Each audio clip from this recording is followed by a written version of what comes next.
একজন সাদা শয়তান যারা 1971 সালের মহান মুক্তিযুদ্ধে রাজাকারের ভূমিকায় ছিল, জনাব তারেক রহমানকে নিয়ে নোংরা স্লোগান এই ঢাকা বিশ্ববিদ্যালয়ের মাটি থেকে শিবিরের সন্ত্রাসীরা সূচনা করেছে। সর্বপ্রথম জুলাইয়ের পরে মাথা উঁচু করে জামাত শিবিরের রাজনীতি করার কোন অধিকার বাংলাদেশে নাই। মুক্তিযুদ্ধকে তার নিজের সম্পত্তিতে রূপান্তরিত করেছিল, ইতিহাস বিকৃতি করেছিল। কিন্তু আমরা গতকালকেও দেখতে পেলাম একজন সাদা শয়তান যারা 1971 সালের মহান মুক্তিযুদ্ধে রাজাকারের ভূমিকায় ছিল, তারা আবারও বাংলাদেশের ইতিহাসকে 54 বছর পরে বিকৃত করতে চায়, আমার মহান মুক্তিযুদ্ধকে বিকৃত করতে চায়। সে সাদা শয়তানকে এই কুমিল্লার টাউন হল মাঠ থেকে বলে দিতে চাই, এই বাংলাদেশের মাটিতে যদি রাজনীতি করতে হয় মহান মুক্তিযুদ্ধকে ধারণ করে রাজনীতি করতে হবে। এই মহান মুক্তিযুদ্ধকে ধারণ করে বাংলাদেশে জন্মগ্রহণ করেছি এবং সেই মহান মুক্তিযুদ্ধের চেতনাকে ধারণ করে 24-এর গণঅভ্যুত্থানে রাজপথে জীবন দিয়ে দেওয়ার জন্য প্রস্তুতি নিয়েছিলাম।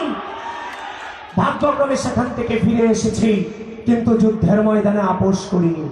একদিকে যেমন 71, একদিকে যেমন 24, এগুলো বাংলাদেশের সম্পদ, বাংলাদেশের অস্তিত্ব। কোনটাকে অস্বীকার করে কোনটাকে স্বীকার করার কোন সুযোগ নাই। প্রিয় বন্ধুগণ, মহান স্বাধীনতার ঘোষককে শহীদ রাষ্ট্রপতি জিয়াউর রহমান বীর উত্তম অপসংস্কৃতির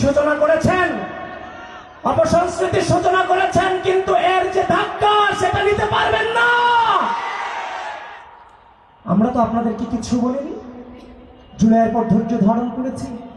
জনাব তারেক রহমানকে নিয়ে নোংরা স্লোগান এই ঢাকা বিশ্ববিদ্যালয়ের মাটি থেকে শিবিরের সন্ত্রাসীরা সূচনা করেছে। সর্বপ্রথম জুলাইয়ের পরে নোংরা রাজনীতি প্রচলন করতে চান, আর ওই বাংলাদেশের মাটি আপনাদেরকে স্বীকার করে না।